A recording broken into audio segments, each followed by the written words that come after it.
Alors ici, je vais revenir aux additions de deux signaux alternatifs de même fréquence. On pourrait le faire point par point, je l'ai déjà montré à plusieurs reprises. Mais ici, je vais le voir de manière vectorielle. Alors, pour ça, je vais mettre les deux signaux, qui est, on va dire, E1 de T, qui est... je vais mettre en force électromotrice. Ça, c'est la tension, la force électromotrice maximum. Sinus oméga T plus phi 1 et E2 de T est égal à E2 sinus oméga T plus phi 2. On a les deux forces électromotrices déphasées, bien sûr, l'une par rapport à l'autre. Phi 1 moins phi 2, c'est le déphasage. Et la pulsation, c'est oméga, qui est la même pour les deux. Elle ne varie pas. La période et la fréquence ne varient pas pour les deux signaux. Alors ça, c'est une chose. Alors je rappelle que la somme de deux sinusoïdes, ben, ça fait une sinusoïde.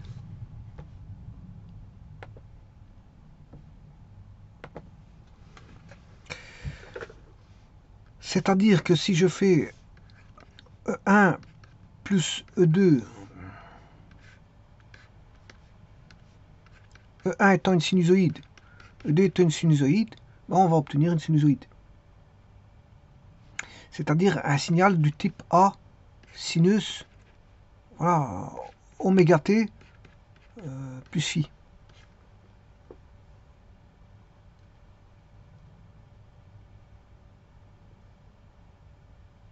Maintenant, le tout, c'est de trouver bien sûr l'amplitude.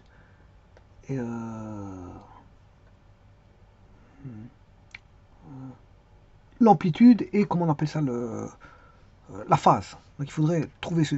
Alors, bien sûr, celui-ci, il a une pulsation oméga, donc une période t et une fréquence f. Celui-ci, il a la même pulsation, donc la même période, la même fréquence. C'est deux signaux de même période, de même fréquence. Et le signal qui va ressortir, ben, il sera de même période, même pulsation, même fréquence. Simplement, le tout, c'est de rechercher le A, le F, le phi. Bon, mais ça, je l'ai déjà fait dans une vidéo.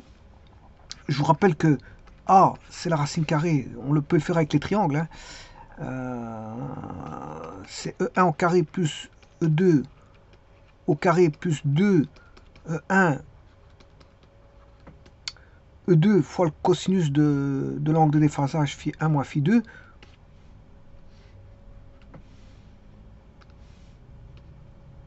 Bon, c'est les triangles. C'est triangle quelconque. Vous reconnaissez la formule du triangle quelconque. Et alors, le phi, c'est l'arc tangente de E1 sinus phi, phi 1, plus E2 sinus phi 2 sur E1 cos phi 1 plus E2 cos phi 2. Cos phi 2. En sachant que celui-ci, ici j'ai pris l'arc tangente, hein. L'intérieur ici, ben, c'est A, c'est un sinus. Hein. A, E1 sinus phi 1 plus E2 sinus phi 2 donne A sinus phi. Par contre, l'autre en dessous, là, ben, il donne A cosinus phi.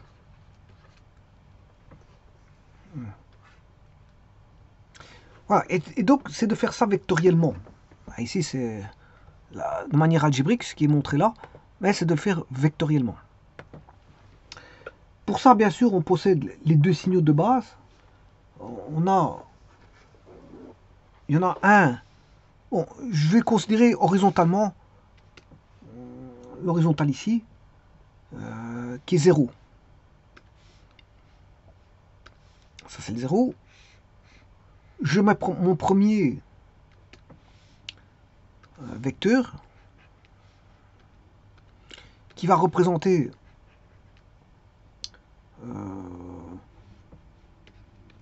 E E1 de t, voilà, décalé de phi1, bien sûr, avec une origine ici, O, et l'angle 0 est ici, 0 radian. Enfin, c'est plutôt l'arc de 0 radian. Alors, le deuxième signal que je vais additionner, alors, avant toute chose, voilà, je vous rappelle, bon, des petites notions de géométrie vectorielle. Voilà. Vectoriellement, qu'est-ce que c'est que des vecteurs équipolants?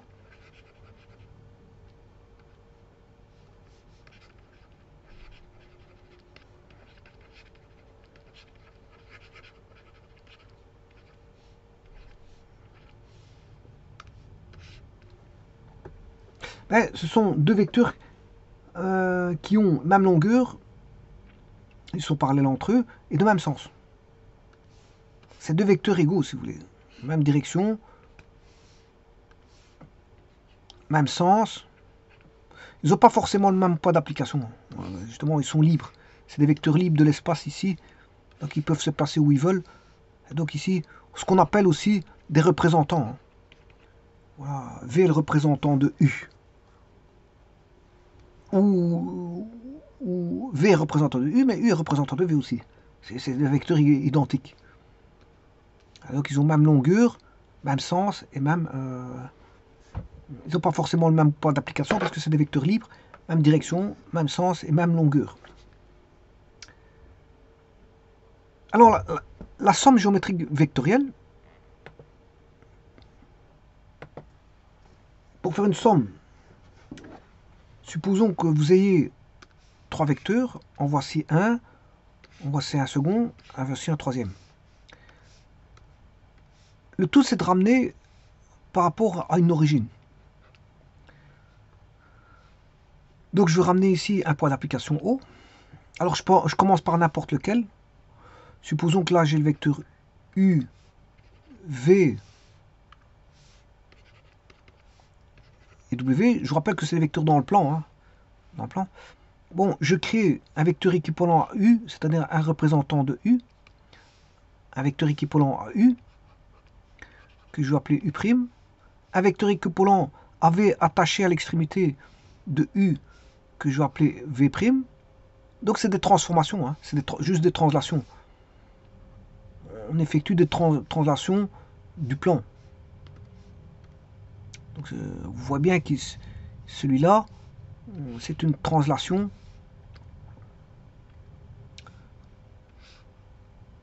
On a fait une translation. Avec un vecteur de translation qui est ici. Un vecteur de translation que je vais appeler T. Voilà. Bon, idem pour V. J'effectue une translation, donc je dois avoir un parallélogramme à chaque fois. Ici j'ai T2. Vecteur de translation. Et le troisième, donc là je l'appelais le représentant, je l'appelais V'. Et ensuite, troisième, je fais une translation de ceci. Toujours en ayant un parallélogramme.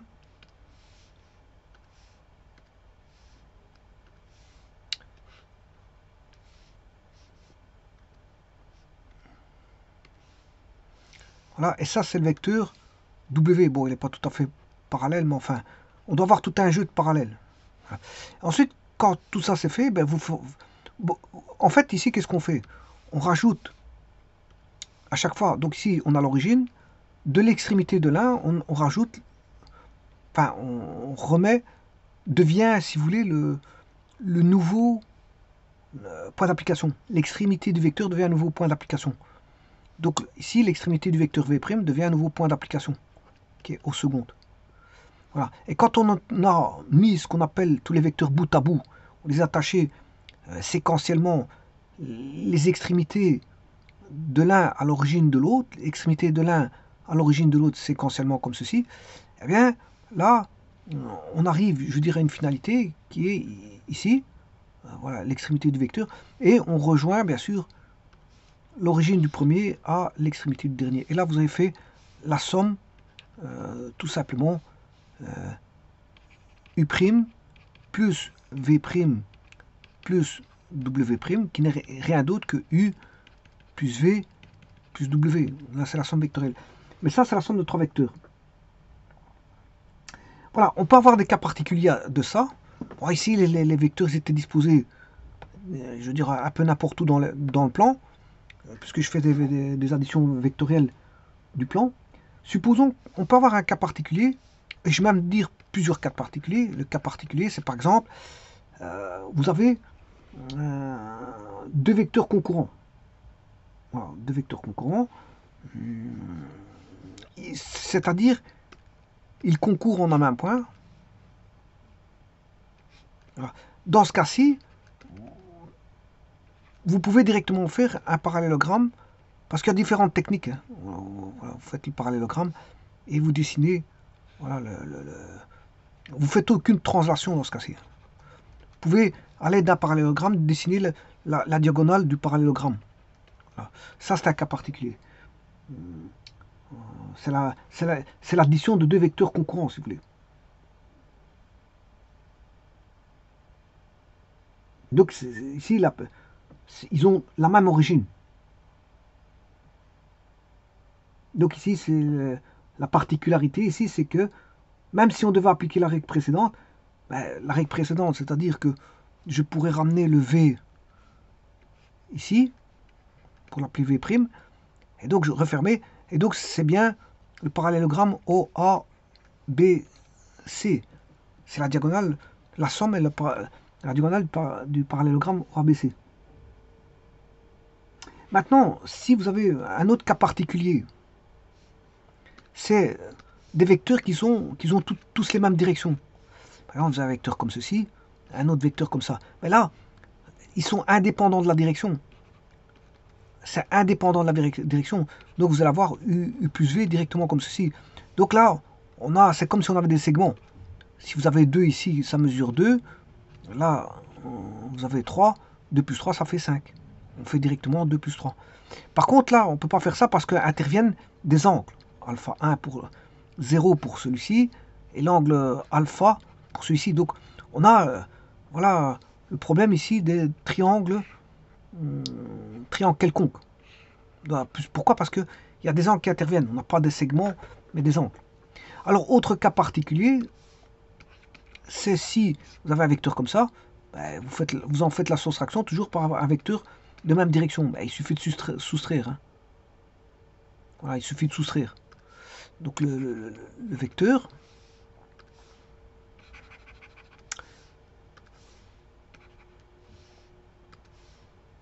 non, V, U plus V vaudra tout simplement ceci. C'est U plus V.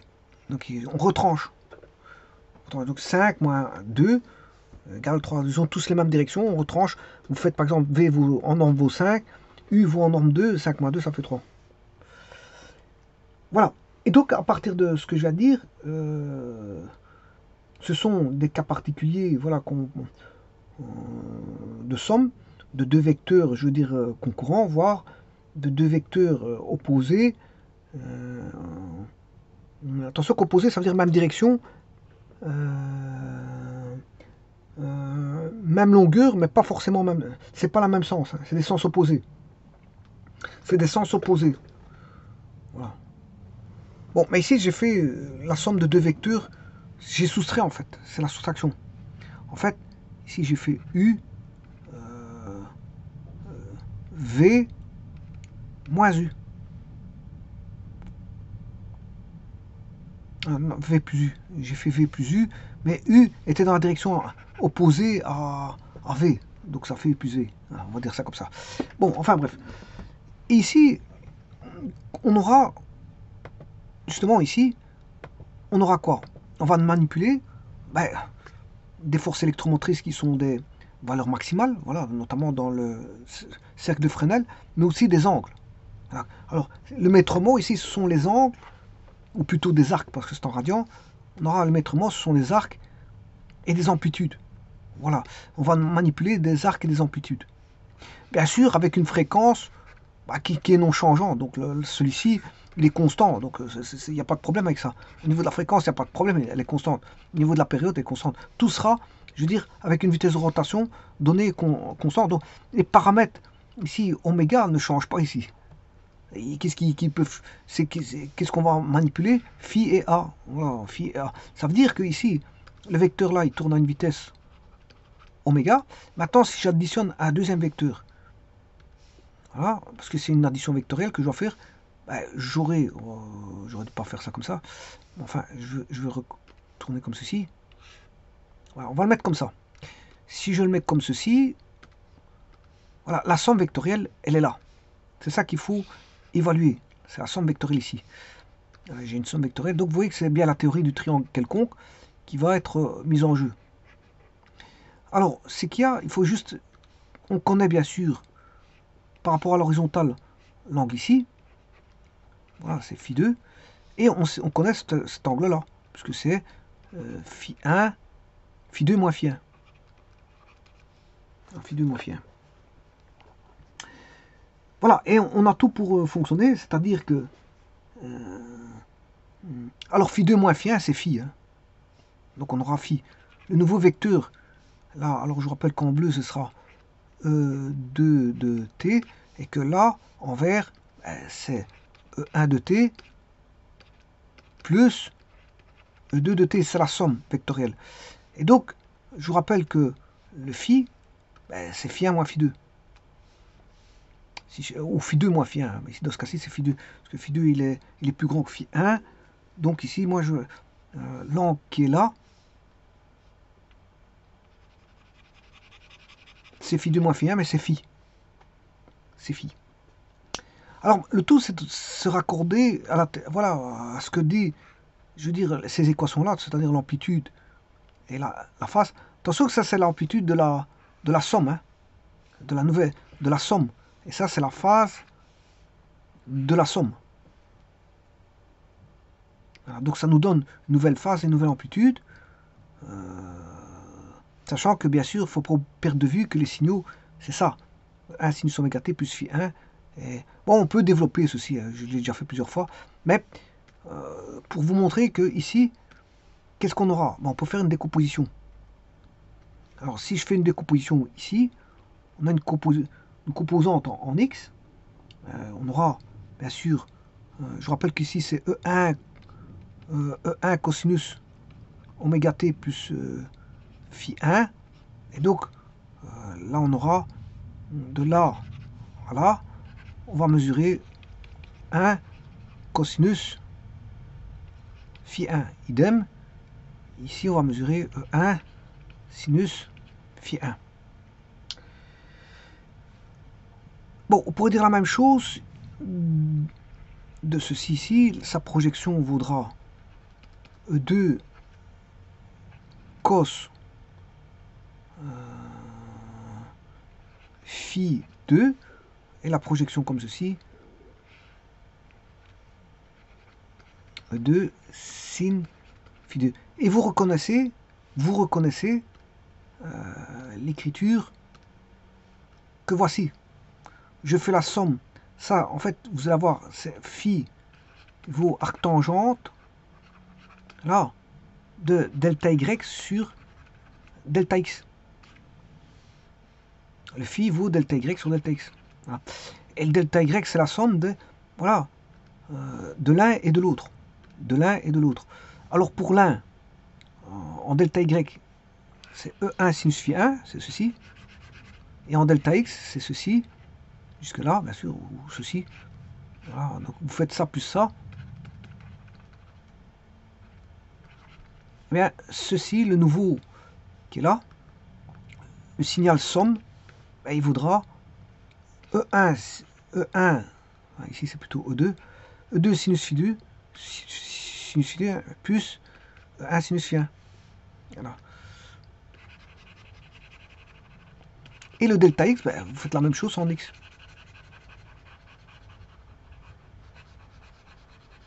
Et donc, on peut trouver une pente. La pente, géométriquement, vous voyez que c'est assez simple. Hein. Voilà. Et pour avoir le tout, pour le vert, Le vert, on va chercher, c'est la somme des deux. Donc on aura E1 cos phi 1 qui est là, plus E2 cos phi 2 qui est là. Donc on a le delta Y qui est E1, E2 sinus phi 2 plus E1 sinus phi 1 et le delta X voilà, qui est E1 cosinus phi 1 plus E2 cosinus phi 2. Et donc, le phi ici, ben, c'est delta Y sur delta X. On a ceci, côté opposé, sur côté adjacent. Et côté opposé, ben, c'est E2 sinus phi 2 plus E1 sinus phi 1. Voilà. Donc vous voyez que, bien sûr, tous les vecteurs tournent à la vitesse oméga, hein, n'oubliez pas. Là, lui tourne à oméga, le vecteur en bleu tourne à... Ils tournent tous à la même vitesse, sinon on aurait des décalages. Hein. On aurait des décalages.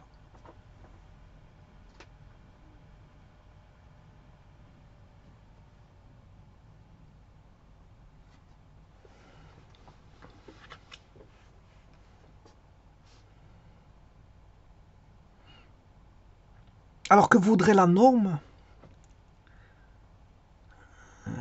La norme.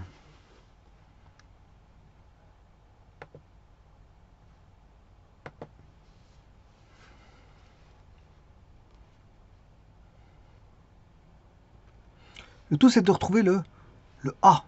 Le A ici. On peut le retrouver de la façon suivante. Je vais faire la somme. Donc le A carré, c'est un triangle rectangle, c'est delta Y carré plus delta X carré, ou plutôt delta X carré, comme ça, bon, je l'ai dans le bon sens. C'est ceci la norme. On a un triangle rectangle. Alors ce triangle rectangle, ouais, c'est ça, plus ceci. Et on va retomber sur le triangle quelconque. Alors, on va se retrouver sur le triangle quelconque dans un petit instant. Vous allez voir le triangle quelconque qui est là-bas. Vous allez avoir la formule du triangle quelconque. Enfin, pas ça. Voilà. Bon, rien qu'avec un triangle rectangle, je trouvais la forme du triangle quelconque. La formule du triangle quelconque. Alors, bien sûr, j'aurai en delta Y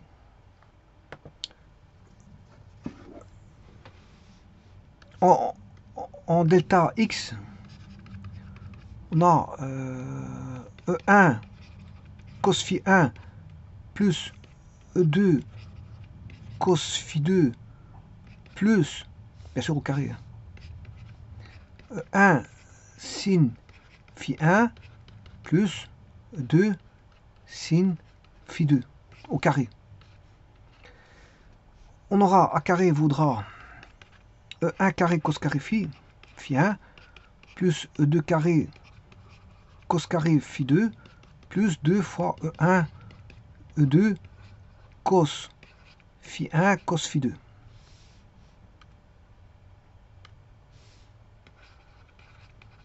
Plus, je fais la même chose pour l'autre, 1 carré sin carré phi 1 plus E2 carré sin carré phi 2 plus 2E1 E2 sin phi 1 sin phi 2. Voilà.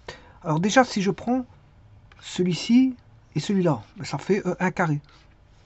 Puisqu'on aura cos carré plus sin carré, ça fait 1. Si je les mets en évidence, on aura donc A carré est égal à E1 carré. Alors, l'idem pour celui-là, on aura cos carré sin carré avec E2 carré qui se met en évidence, plus E2 carré, plus, et là, je peux mettre en évidence 2 E1 E2, cos phi 1 cos phi 2 plus sin phi 1 sin phi 2, vous reconnaissez la formule trigonométrique de ceci.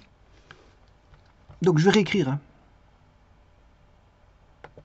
Hein. Donc A carré E1 carré plus E2 carré plus 2 fois E1 E2 cos phi 2 cos phi 1 plus sin phi 2 sin phi 1.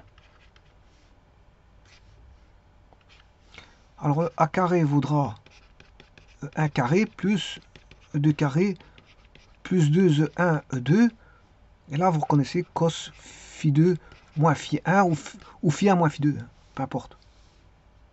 Parce que de toute façon, cosinus ici, il va être cosinus de alpha est égal au cosinus de moins alpha. Donc que vous mettez phi 2 moins phi 1 ou phi 1 moins phi 2, c'est la même chose. En cosinus, c'est la même chose. Et donc là, vous retrouvez la formule du triangle quelconque. Hein. Je suis parti d'un triangle rectangle et vous retrouvez la formule de triangle quelconque.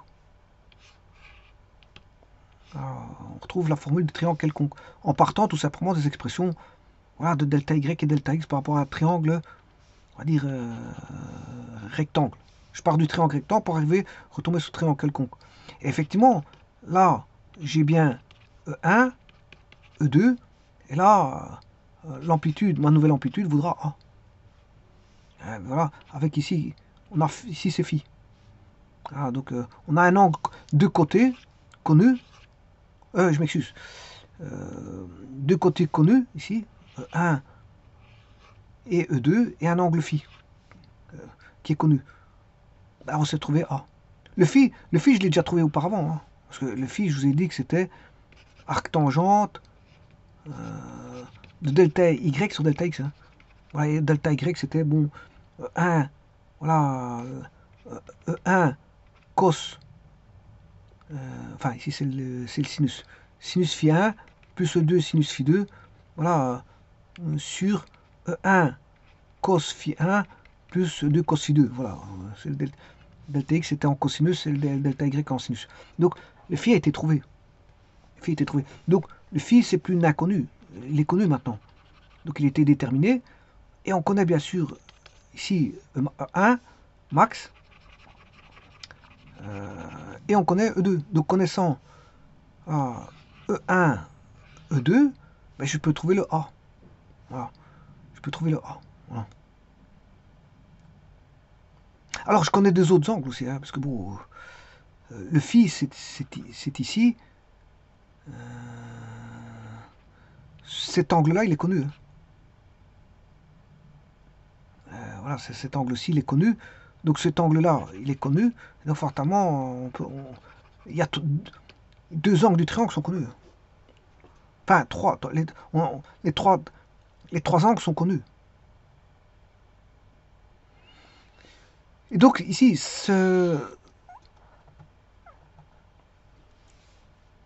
phi 2 moins phi 1, c'est phi. Et donc je peux écrire que A carré est égal à 1 carré plus 2 carré plus 2E1 E2 cos phi, avec phi qui est déterminé. Et donc le A, il vaut racine carrée de 1 carré plus E2 carré plus 2E1 E2 cos phi.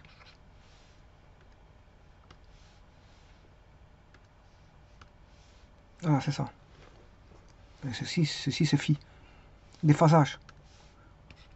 Et donc, connaissant le A, enfin, connaissant le A et le phi, ben, j'ai tout. Hein.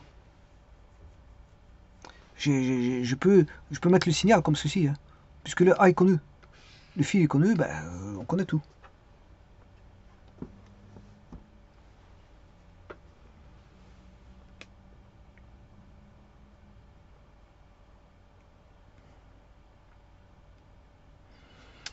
Je vous remercie.